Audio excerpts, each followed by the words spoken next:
During the turbulent years of the Byzantine iconoclastic controversy, many Christians were forced to defend the sacred tradition of the Church at great personal cost.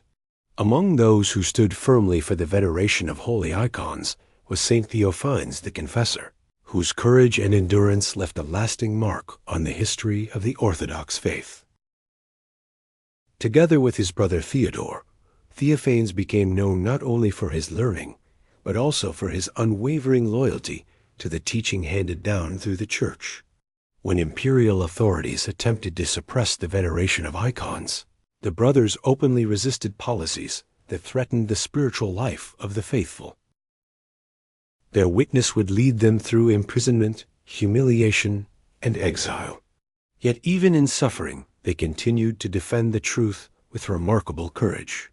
Through their endurance, the memory of Saint Theophanes remains closely connected with one of the most dramatic struggles in the history of Byzantine Christianity.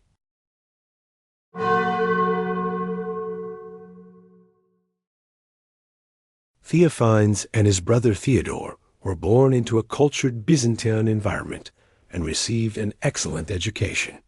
Their studies included philosophy and classical learning, disciplines that were highly valued within the intellectual circles of the empire. Yet their interests gradually turned toward a deeper pursuit, the knowledge of God. Seeking a life shaped by prayer and discipline, the brothers eventually left the ordinary rhythms of society and entered the monastic world. Their path led them to the Lavra of St. Sava, one of the most respected monastic centers of the Christian East. The Lavra, located in the Judean desert, had long been known for its strict ascetic tradition and its community of devoted monks.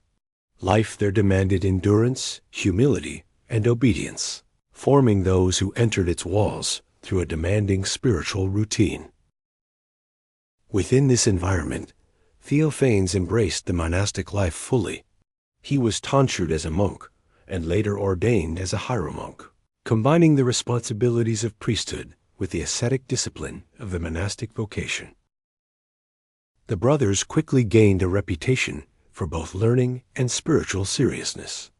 Their commitment to the tradition of the Church, especially their devotion to the veneration of holy icons, became widely recognized among the monastic communities of the region. What had begun as a quiet monastic calling would soon draw them into one of the most intense theological conflicts of the Byzantine world, struggle over the place of sacred images within the life of the Church.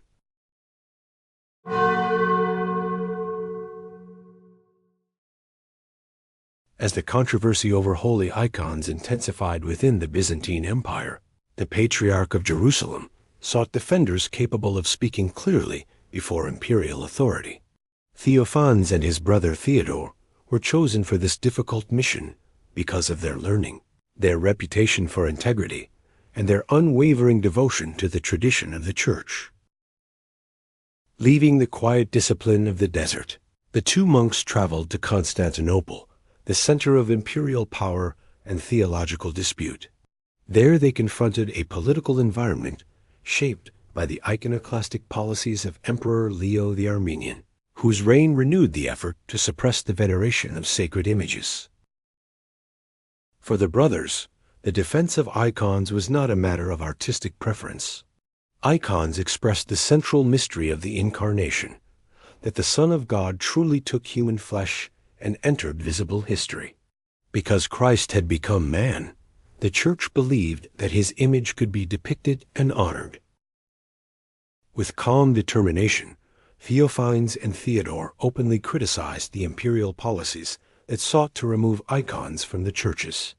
Their words challenged not only a theological position, but also the authority of the emperor himself, making their stand both spiritually and politically dangerous. Their testimony did not end with the reign of Leo.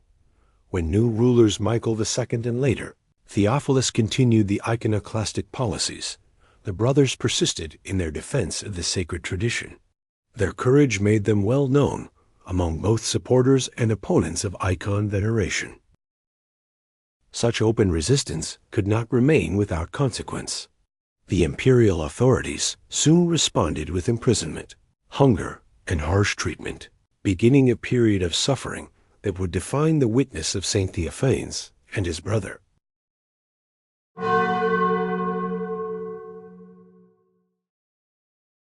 The imperial authorities soon moved against the two brothers. Because they refused to abandon the defense of holy icons, Theophanes and Theodore were arrested and subjected to severe treatment. Imprisonment, hunger, and repeated interrogations became part of their daily reality. Despite the pressure placed upon them, the brothers did not retreat from their position.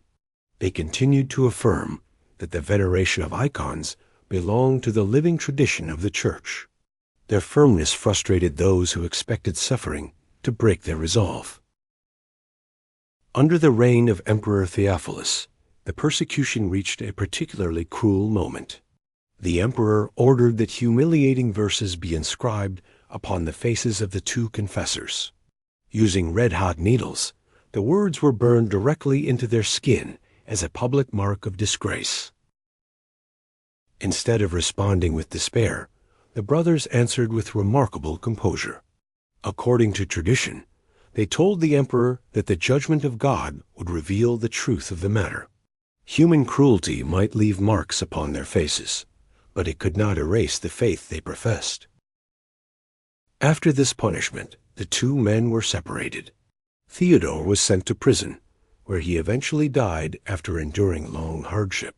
His death sealed his witness as a confessor of the faith during one of the most turbulent periods of the Byzantine Church. Theophanes, however, was not executed. Instead, he was condemned to exile, removed far from the capital and the centers of influence. Though separated from his brother and from the world he had known, his witness was not yet finished.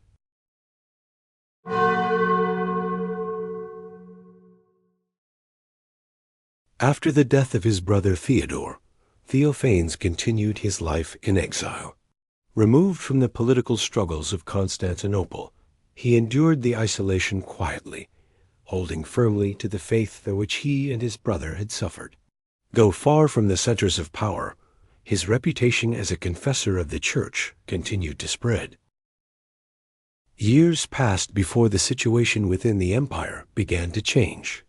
The long controversy over icons gradually moved toward resolution as new leadership emerged within the Byzantine world. The persecution that had once seemed permanent slowly lost its force. When the veneration of holy icons was finally restored within the Church, those who had defended the tradition during the years of conflict were remembered with honor. Among them was Theophanes, whose endurance had become widely known. He was recalled from exile and welcomed back into the life of the Church. Rather than returning to obscurity, he was entrusted with a new responsibility. Theophanes was consecrated Bishop of Nicaea, a position that allowed him to continue serving the Church openly. His elevation to the episcopate reflected more than recognition for past suffering. It also acknowledged his learning, his spiritual discipline, and the clarity with which he had defended the faith during the years of controversy. The monk who had once left the desert to confront emperors now returned to the Church not as a persecuted confessor, but as a bishop entrusted with guiding the faithful in a period of restored peace.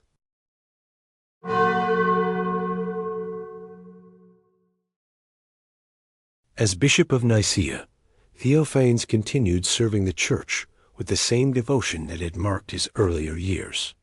The scars of persecution remained visible on his face, yet they had become signs of a faith that had endured trial. His life now entered a quieter period dedicated to teaching and spiritual leadership. Alongside his pastoral responsibilities, Theophanes became known for his contribution to the liturgical life of the Church. He composed numerous canons and hymns, poetic works intended for use within the services of the Orthodox tradition. These hymns were not merely literary exercises.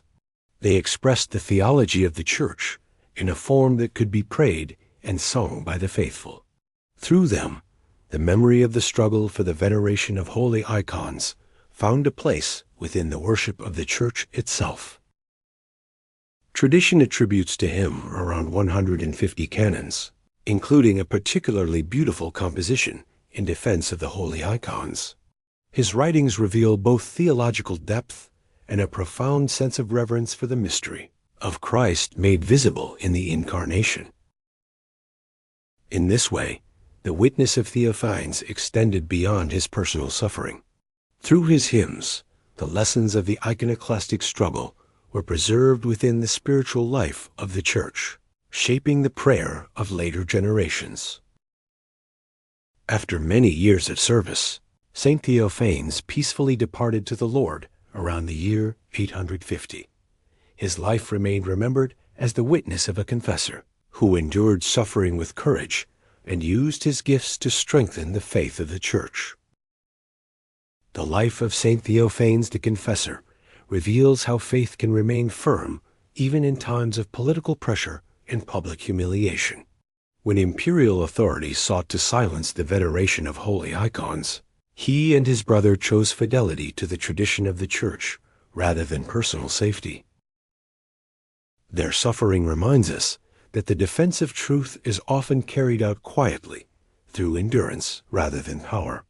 The marks placed upon their faces were meant to shame them, yet they became lasting signs of a witness that could not be erased. If you would like to continue discovering the lives of the saints and the history of the Orthodox Christian tradition, consider subscribing to the channel. New videos are published regularly, exploring the faith, struggles, and spiritual legacy of the saints throughout the centuries.